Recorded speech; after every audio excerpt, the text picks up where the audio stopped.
Hi, modern Britlet. I want to explain the awkwardness of the setup. The other day, I spent about an hour recording a lecture for my early Britlet class, only for it to not save. And I was trying to do the PowerPoint with audio, and I was like, we're not doing that again. We're not doing that again. So, I'm just going to try and talk to you about some stuff about Lord Byron that I would have done in person. I mentioned to you the other day that the reason I started with Lord Byron is that I was planning on talking about him with you when I was there. Can't do that now, obviously. But I just want to give you just a tiny, tiny idea of what an extremely unusual person and poet this man was.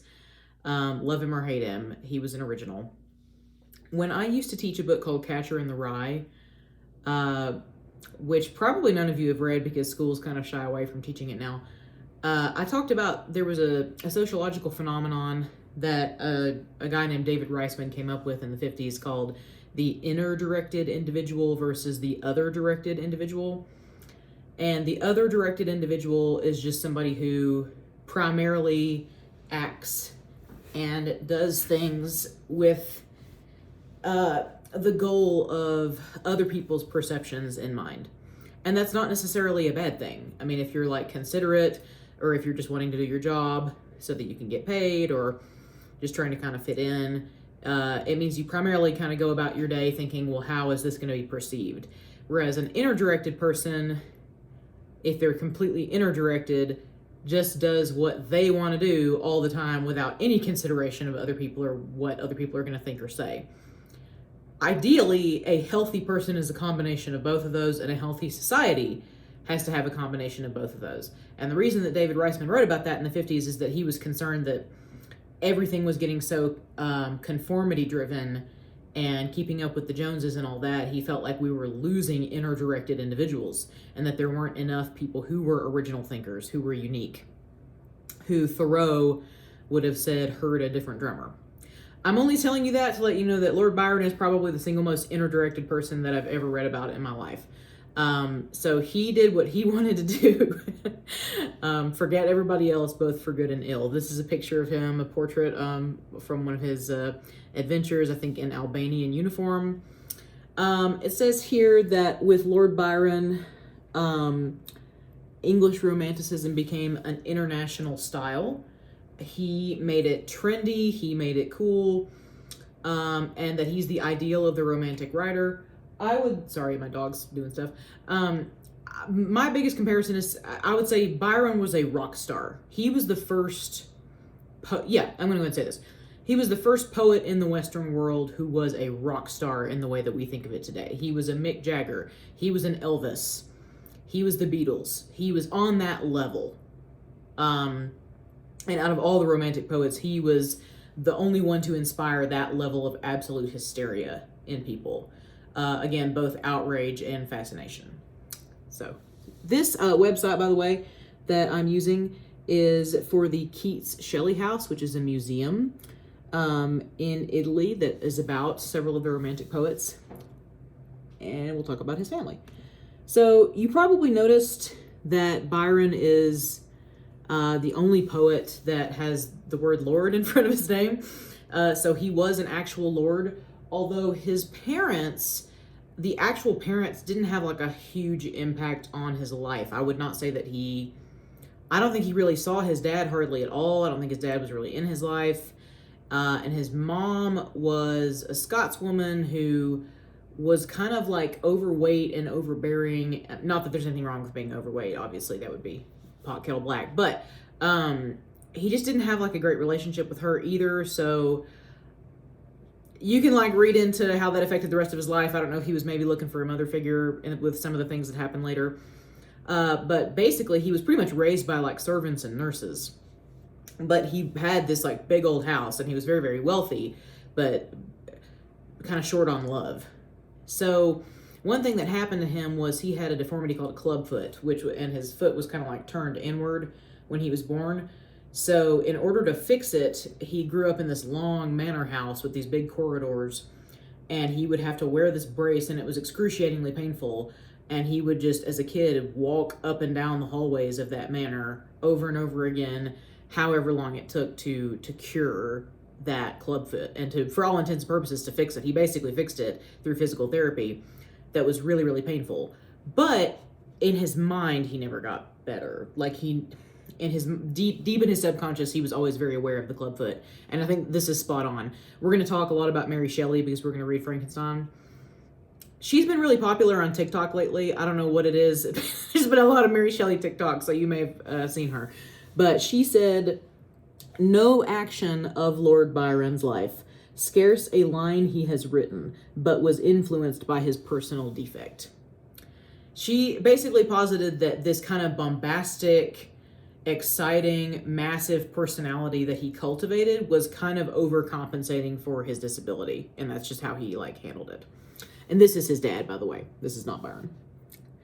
So later in life, he basically received the title. He became the Lord Byron. And he went and lived at Newstead Abbey. And you can go there today. I never have. I've never been to England, but it's an amazing house. I'll show you a picture in a minute.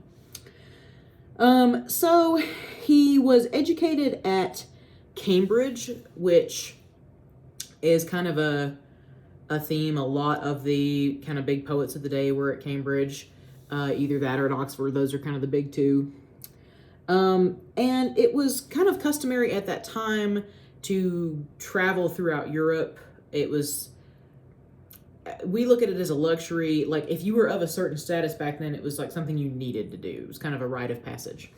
And so he did that. You can see there he went to Portugal, Spain, Greece, Malta, and he really fell in love with Greece. And you have to keep in mind that at this time, Greece was not an independent country. Greece was under the thrall of Turkey. It was being controlled by Turkey, by the Ottomans. And Greece and its literary thought and its philosophy had played a huge role in the Enlightenment that had affected all of Europe. And Byron really identified with Greek thinkers and Greek poetry and Greek art. And he was like, we have taken so much from Greek culture, but we're not doing anything to help them because they are being subjugated by this other empire and they're suffering. And so he became kind of infected with this belief that Greece deserved to be its own country. And that would have a huge impact on the rest of his life. One thing that he did was he swam the Hellespont, as you can see there. And he was the first person to do that. He did that because in Greek myth, there is a guy who did it. And the Hellespont is like a strait in between two land masses. This is not a freaking pond, okay? Like this is a huge, a very sizable piece of ocean here. And there was a myth about a guy who swam it. And Byron's like, I can do that. And did it. Literally just swam the ocean, just did the whole freaking thing, regardless of the clubfoot. And so to this day, there are people that gather once a year, every year, long distance swimmers, competitive swimmers in honor of Byron. And they go down there and will do that. And a lot of people fail. It's really hard. A lot of people don't do it. He didn't have any equipment. He didn't have oxygen canisters. He just did it. He was the most determined mother quacker on the face of the planet. Again, both for good and ill. So if you want to see how big that was, you can Google it. It's not a small amount of swimming that he was doing. Kind of Beowulfian levels of swimming. So he started to write, and he published a work called Childe Harold's Pilgrimage that became an instant hit, and people loved it. And he had this half-sister. Okay, so we're just going to go ahead and tackle the half-sister. Which he may or may not have done. There's the big kind of scandal about Byron is, did he or did he not have an affair at some point with his half-sister? Her name was Augusta. To kind of give you the setup on this, he had this, and you're going to read about this a little bit more in the PowerPoint that I have about Byronic heroes. He had this kind of animal magnetism that actually became a bit of a curse to him. And literally part of the reason that he went to Greece later on in his life was to escape women. Because I'm not trying to be crude, but Byron was that guy, he pretty much just had to hold his hand up in the air and panties would materialize in it. People legitimately, non-hyperbolically threw themselves at this man in untold numbers. He could not get rid of them. It wasn't that he was a Lothario and he was a Wilt Chamberlain who was going out of his way to hunt these women down. They hunted him. And then he would be all right, I guess. They just wore him down. There was a woman who, like a couple of women, I think, committed suicide over him. And there was this one woman who was married, and her name was Lady Caroline Lamb, and she fell in love with him, and she came up with this famous epithet about him where she said that Lord Byron was mad, bad, and dangerous to know. And that kind of became his tagline: mad, bad, and dangerous to know. I mean, he didn't do anything. I mean, he slept with her, obviously, but then she just kind of like did not get that it, I don't know. People kind of back then looked at married women as like safe territory, I guess, because they're like, well, they're not going to want to leave their husband. Well, that didn't happen with Byron. She would start following him around everywhere. She like lost a bunch of weight because she stopped eating. And she would like show up to his door, and he'd open the door and be like, oh my God, and like slam it in her face. And like she would dress in male drag to try and act like a servant to get into his house. This happened constantly. This wasn't just her. Like a ton of women did this to him. There was just something about him that inspired obsession and stalking.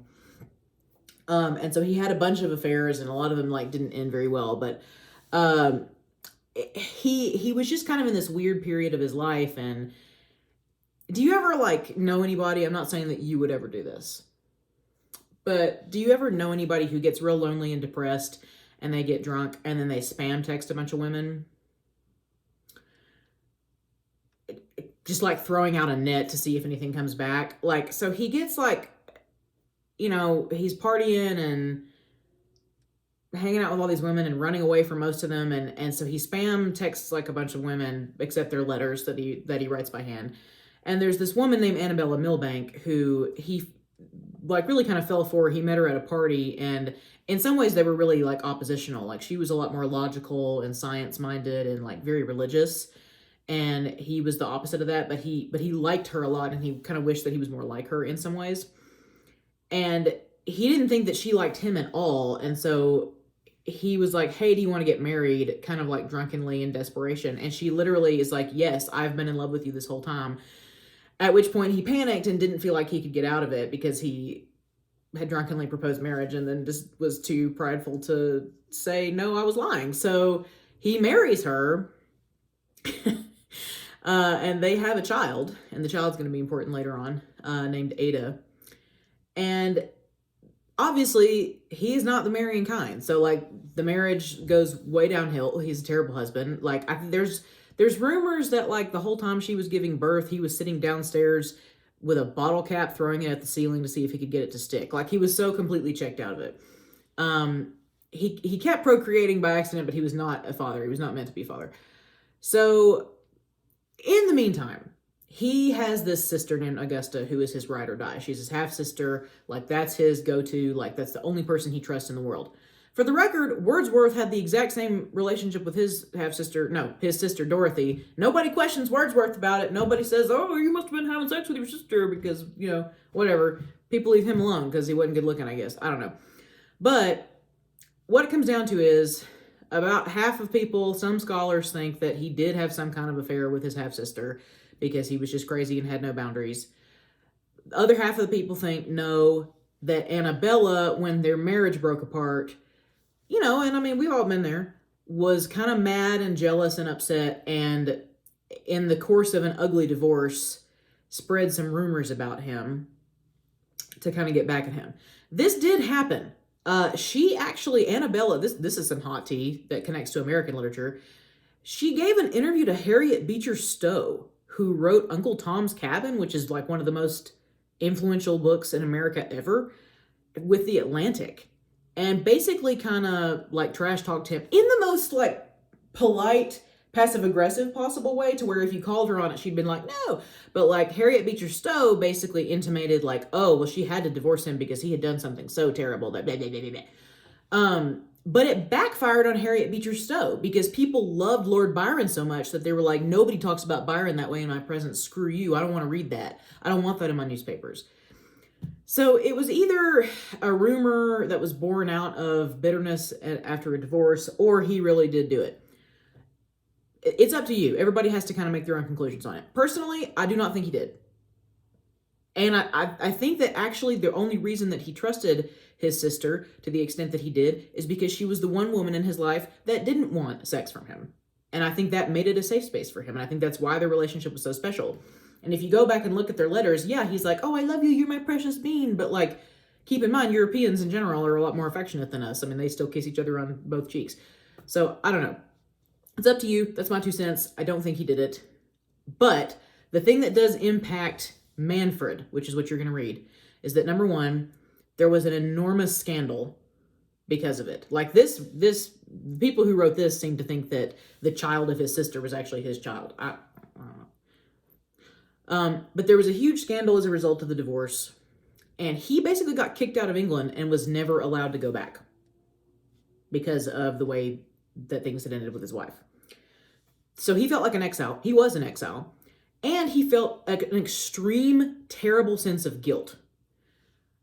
Some people think that that guilt was directed at his half-sister. Some people think that the guilt was directed at his ex-wife because he lied to her, kind of married her under false pretenses, didn't actually really love her, realized that they were totally incompatible once they got together. I mean, he had a lot to feel guilty about. He did.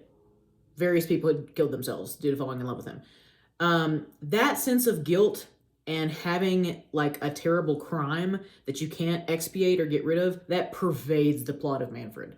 So you're definitely going to notice that there. But regardless, whatever the reason, he got booted. He got kicked out of England. Things were so bad, he never got to come back. And as long as he lived, he did not go back. So he went to Geneva, which is in Switzerland, and Geneva is going to play a big role in Frankenstein when we get to Frankenstein. So he was pretty bitter at this point. He was ostracized. He leaves, but his best friend Percy Shelley is there, and Percy Shelley is married to Mary Shelley, again, who wrote Frankenstein. We're also going to talk about Percy Shelley later on. An additional super interdirected individual. So they were two peas in a pod like that. So Shelley had basically stolen Mary, like she was 16, and he fell in love with her and like eloped with her, and they were kind of on the lam, and they had escaped to Switzerland. And then her little, like, I think half-sister Claire was like, do not leave me in this house of horrors, bitches, you're gonna take me with you. And they're like, okay, fine, you come with us. So they have her, Claire, with them there in Switzerland, and Percy has kind of like a George Harrison / Layla moment with Eric Clapton, where he like supposedly pulls Byron aside, and he's like, look, you can have any woman in the world. Anybody. They're all falling all over you. You can have anybody. Don't have Claire. Okay? She is my sister-in-law. She's really young. She's not the brightest bulb in the box. Just don't go after her. And Byron's like, fine, sure, yeah, whatever. It's not gonna be a problem. So, of course, Claire falls in love with Byron. And, like, obsessively. I mean, it's just like all the others all over again. It's the same pattern. And he's like, oh, God. And, like, she follows him around. She will not leave him alone. And he's like, okay, we can do this one time. I will give this to you once. You can have this one time. And then you're leaving me alone. And she's like, okay, fine. Well, of course, she gets pregnant. And they named the daughter Allegra. Now, he loved Allegra, actually. He had a lot of affection for Allegra. But this caused a great deal of tension between him and Percy, his best friend, because Percy had been like, just not Claire, anybody but Claire. And I don't know why I'm laughing. It's not funny. I shouldn't laugh. But I do. Some other things that are happening during this time, he does actually have some pretty productive periods of writing. So we would say Don Juan when we look at that, but it's pronounced Don Juan because it's English. It got huge. The reading public loved it. Critics were like, this is filthy and impious, but people loved it anyway, and it just kind of added to his legend because it was a little scandalous. Goethe, the philosopher who a lot of the romantics loved, he thought it was the bee's knees. He thought it was the greatest thing since sliced bread, and that meant a lot to Byron because, again, he didn't really care about what critics had to say. But if he respected you, then the feedback meant something to him. He bops around to Venice. He meets this lady, Teresa Giccoli, who was married again, part of the pattern. And he becomes deeply, deeply, deeply attached to her. Like, really, really loves her. And she, like, leaves her husband for him, but, like, because it's Italy and, like, there's some kind of draconic laws on the books, she can't, like, get away from her husband. She can't actually divorce her husband. So, like, she's living with Byron, but she cannot get a divorce. So basically, Shelley has Claire for a while, and he's like, Claire, you need to go spend some time with your dad.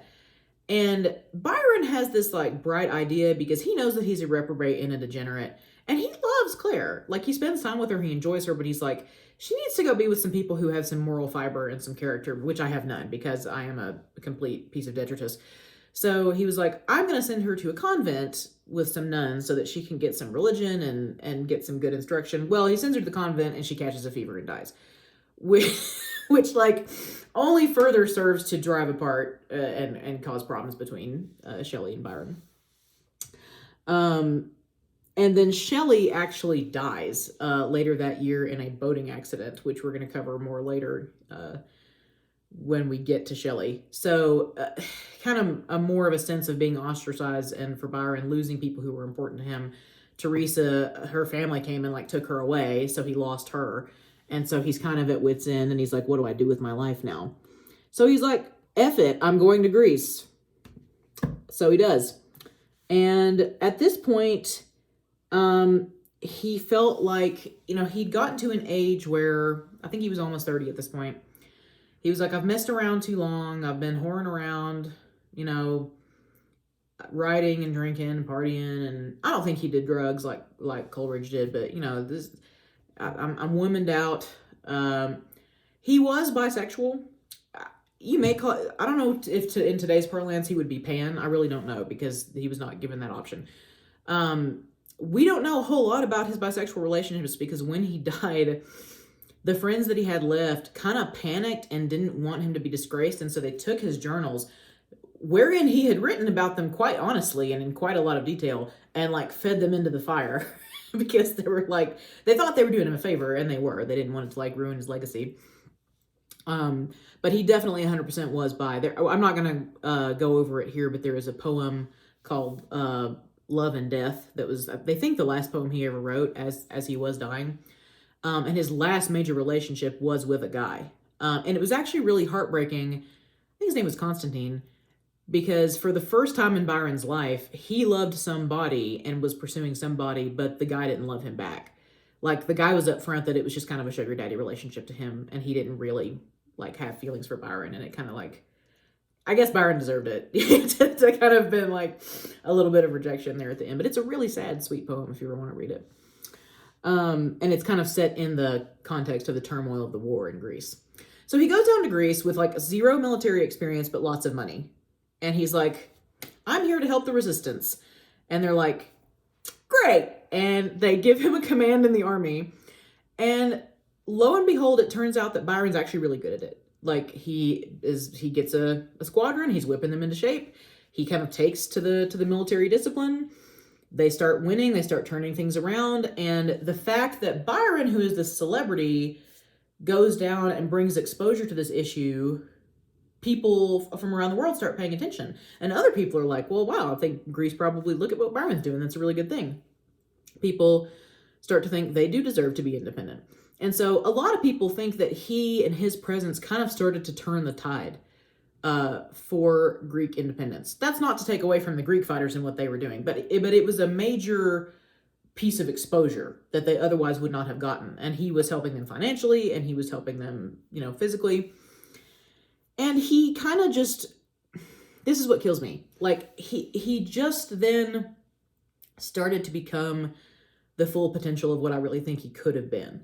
There's a concept that's a Greek word called telos, and theologians talk about it. And it's, if you reach your telos, it's like, in the mind of God, what is the absolute potential of what you can be as a person? Like, we rarely ever reach our telos, but like, it's the absolute perfection of what you could be, like the fullest potential of what a person or thing could be. Byron was like right on the cusp of reaching his telos and becoming a good person, and he died. And I'm still mad about it. I'm not over it. There's actually, I'm not going to show it to you because it's sad, but there's a portrait of him on his deathbed. if I think one of you in this class had me for early Brit Lit, and we talked about the four humors and how people believed that there were four fluids in your body and that they would get out of whack. And so you may be familiar with the fact that people would think back in the day that your blood could go bad or that you had too much blood and they would bleed you. So like Byron got like a cold. He had like a basic fever and they bled him with a razor and the razor was like rusty or something and he got freaking sepsis and died. The end. I'm still shook. Hundreds of years later, I'm not over it because it was a stupid death. He didn't even get to die in battle. But when he died, as you can see there was this weird kind of double reaction. The cathedral where he really by all rights should have been buried refused to take him because they said he was a reprobate. And they're like, he can't be buried in a churchyard. There's no way. And so they start like shopping his body to all these other churches and they're all like, no. And like, nobody will take his body. So the Greeks, if you've ever seen Legend of the Fall, they cut out his heart and they keep his heart in Greece. And if you're familiar with Rasputin at all, they cut off another part of him and they keep that in Greece.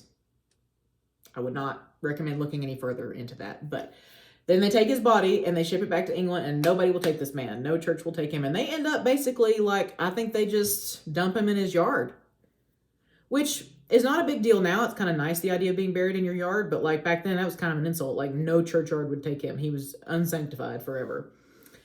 So in the 50s, this is kind of sweet. There were these two British schoolboys that realized that it was totally unjust that Byron didn't get a spot in Poets Corner, and they ended up starting like a newspaper campaign and getting the citizenry riled up about it, and they got that changed. So Byron does officially have a spot in Poets Corner now in Westminster Abbey because of those two boys.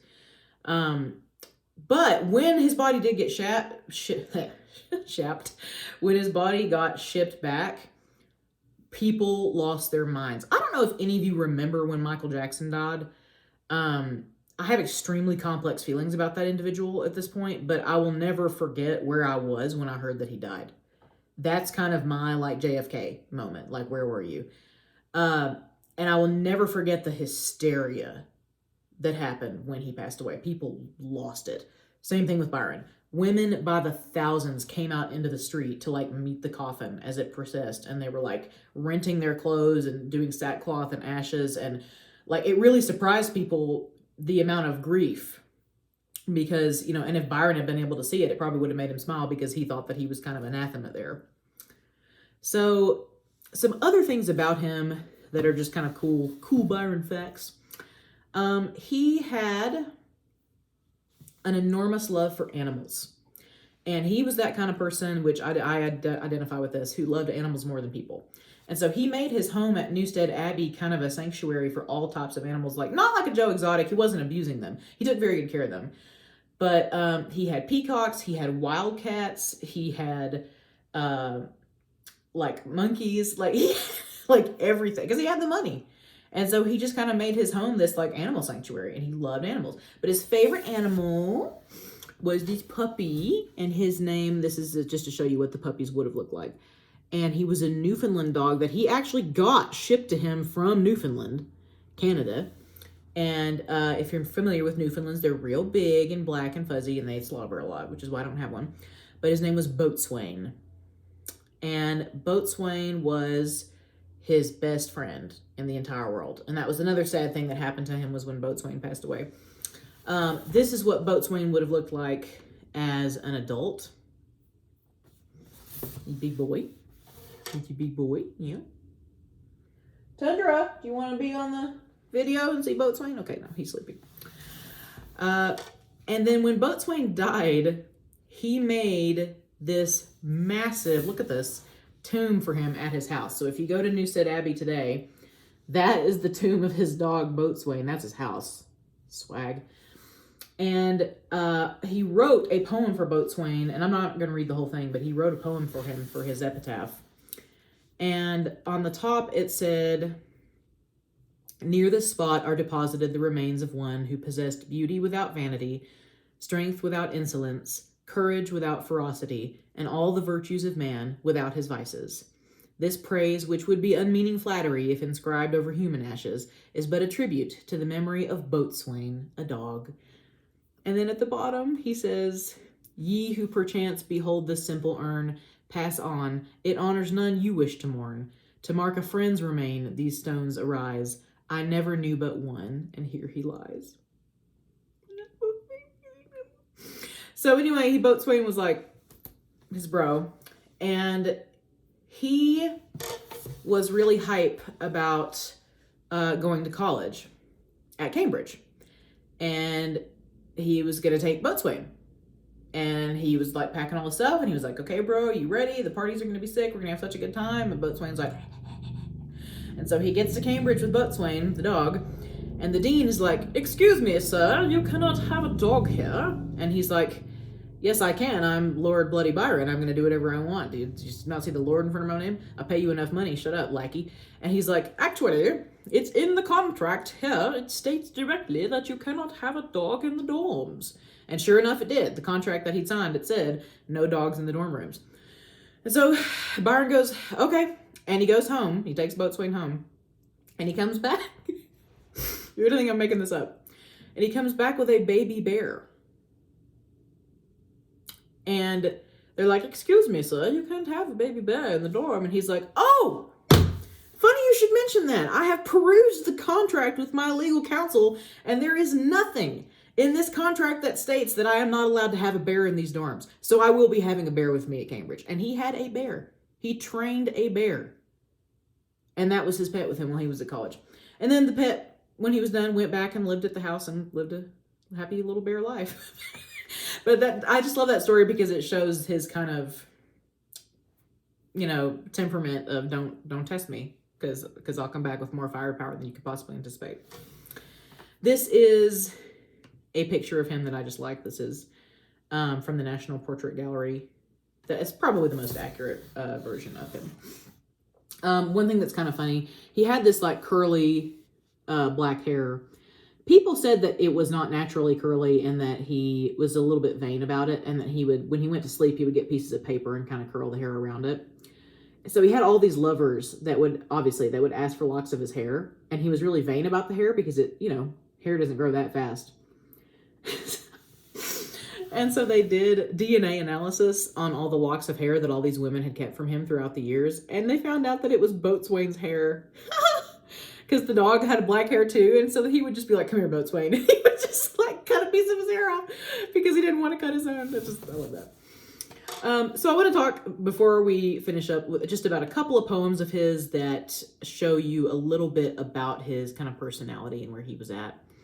The first one is pretty simple. It's called So We'll Go No More Roving.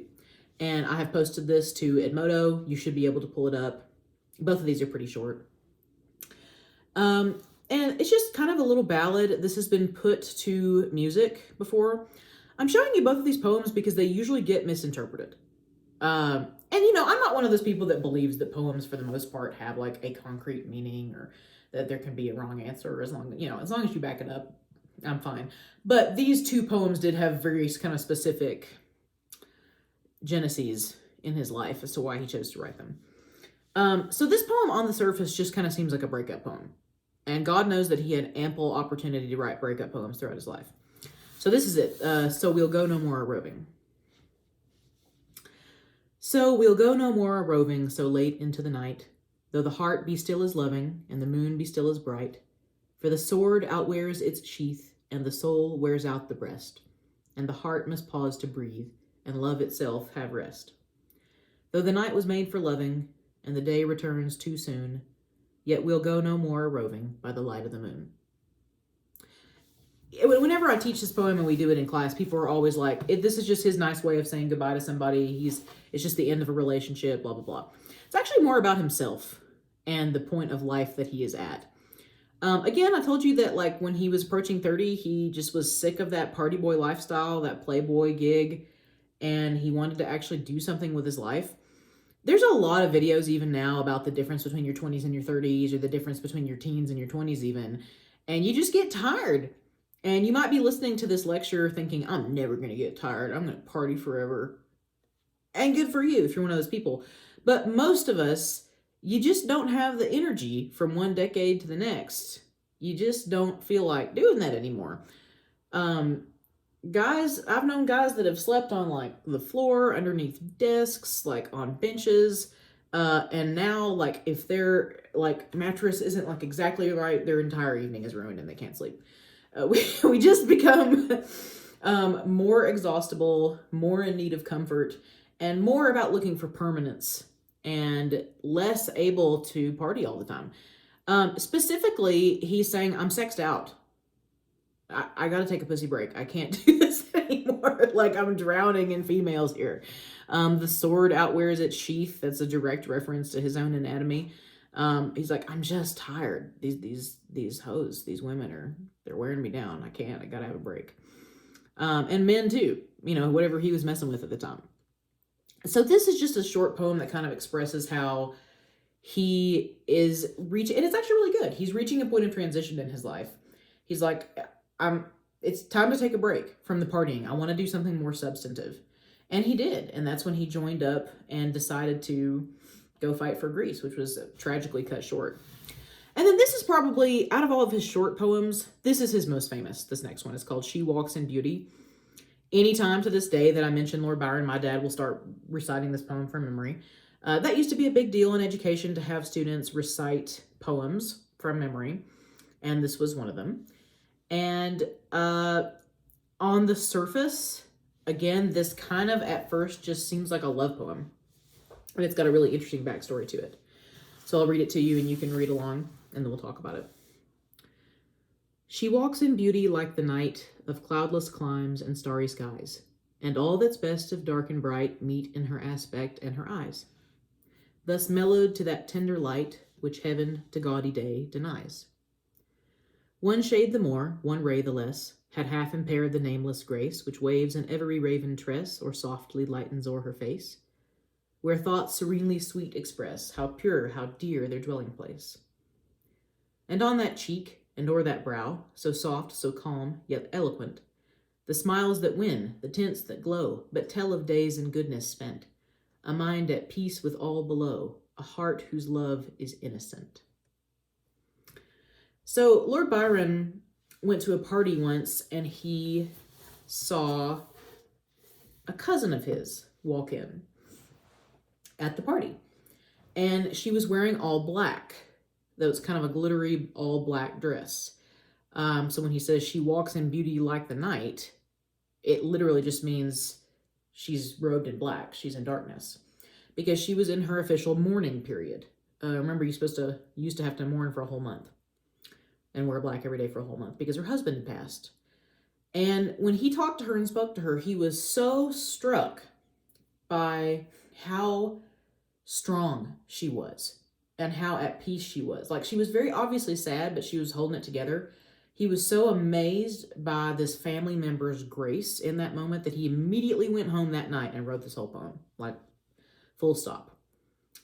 And it kind of served as a contrast to the life that he was living. In that last stanza, the smiles, says she's smiling, remembering the days and goodness spent. Nothing that happened, not even his death, would be able to take away all the memories that she had of the love that she had for this man. A mind at peace with all below, literally 6 feet under. It sucks, but she's at peace with it because at least she got to have the love in the first place. And a heart whose love is innocent. Again, Madison will know this. In kind of medieval society, there's a difference between caritas love, which comes from the heart and is charity. It's like agape love, and cupiditas love, which is a selfish love, like lust, greed. When he says a heart whose love is innocent, it's kind of a contrast to the type of love that he's experiencing. He is living all cupiditas, all lust. It's just physical sensation. It's obsession. And even what's being directed at him. Like, none of it is like, he genuinely felt like nobody in this world really cared about him as a person, that it was all just clout chasing, essentially. And he didn't feel like he could find anybody that he trusted. And that partly goes into the Byronic hero thing we'll talk about in a minute. And when he sees her and the love that they had, it's kind of not ill-intentioned, but it's kind of a jealousy. As TikTok says, you wish that was you, huh? Like, he kind of wishes that he could find a love like his cousin had with her husband, to where even when it's over, you can still smile because you were blessed enough to have those memories. And you love that person with your whole heart, and you love them more than you love yourself. And that's what She Walks in Beauty is about. That's why she's beautiful. It's not that she's gorgeous or lustful or attractive. It's that she's beautiful because of what she's carrying in her heart and because of the way that she's lived her life. And that's actually a much more lovely, sweet tribute to a family member than the way most of the people tend to interpret this poem. So he did have a big sweet side. He was a huge softie. He tried to cover it up a lot of the time, but he had a big heart. So that's a little bit about Byron. Now, when you click out of here, I want you to look at the lecture about Byronic heroes. And that's going to be as you go into reading Manfred. And the Byronic hero is a character archetype that exists solely because of Byron. And Manfred, this character that he wrote, is the prototype for the Byronic hero. And that archetype is based on Manfred, and it's based on Byron himself as a person. So that's why we're reading Manfred. We always, in a literature class, it's pretty much expected you're supposed to read some kind of a play, some kind of drama. Manfred is not super long. It's only 3 acts. I could have had you do something much longer. But again, in this class, we're talking about cultural impact. What are still things that we see in the culture today? And the idea of the Byronic hero is something that you may not have had specifically laid out for you, but that once you notice it and once you know to look for it, you're going to see it everywhere. You're going to see it in all types of media. And Manfred and Lord Byron is where it started. So what you need to know about Manfred is a wizard who is trying to find something. He's on a quest. And as you read the book or the play, more and more will be revealed about what it is that he wants and why. But unfortunately for Manfred, in the course of looking for this Holy Grail, he is consorting with worse and worse and worse spiritual beings in order to try and get that thing that he wants. So if it makes it a little easier for you, just think of it as it's just fantasy. It's about a wizard. Something terrible has happened to him. You have to figure out what it is. It doesn't come out and just say stuff. You have to kind of read between the lines sometimes. But I think the actual reading level is much easier than, for instance, reading Shakespeare. I always give this disclaimer. Please don't just go read SparkNotes. It's one thing when you read something and then go look at SparkNotes to try and help you understand what you read. But for people, and I have a ton of students like this, they're like, oh, I just SparkNoted the hell out of that. And they're like very proud of themselves for some reason. If you just start going and looking at SparkNotes, you might as well not be taking the class, because the reason it's English literature is that I want you to get a sense for the language. This whole play is in iambic pentameter, which means it has 5 beats per line. It all rhymes. I mean, it took him untold hours and hours and hours to put this story together and to write it in the way that he did. So it's the least that we can do for our man Byron to actually read it. So if you have questions, if you ever feel lost as you're doing your reading assignment for this coming week, please let me know. I say this constantly, but I don't want you to feel like you're in a vacuum. I want to be here to help you.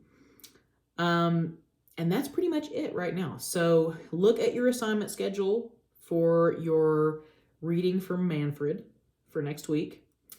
But before you do that, before you read Manfred, make sure that you look through the PowerPoint about the Byronic hero. There is no audio component this time. You're just going to flip through it. And let me know if you have any questions. I appreciate you. There was a news story on WBIR the other week about national Zoom fatigue. Like, students across the country are just done. This is not really a sustainable way of doing lessons, and I know that. And I really just applaud all of you for being troopers and for being in the class and sticking with it. And we're going to try and make it the best we can. And if there's anything that I can do, let me know. One last thing. I had somebody ask me about when conferences are going to be. Those are on the schedule. I was going to wait and do those closer to when you have a poem project that's due, and I wanted to be able to do it then so I could help you with it if you needed. But somebody's already requested, and you're welcome to as well. If you want to do that conference sooner, just let me know. We can set it up for this week as well. So I hope that you're having a great day. Have a wonderful start to your week, and thank you for your kind attention. And thanks for not bringing a bear to Rhone State, I guess. Bye.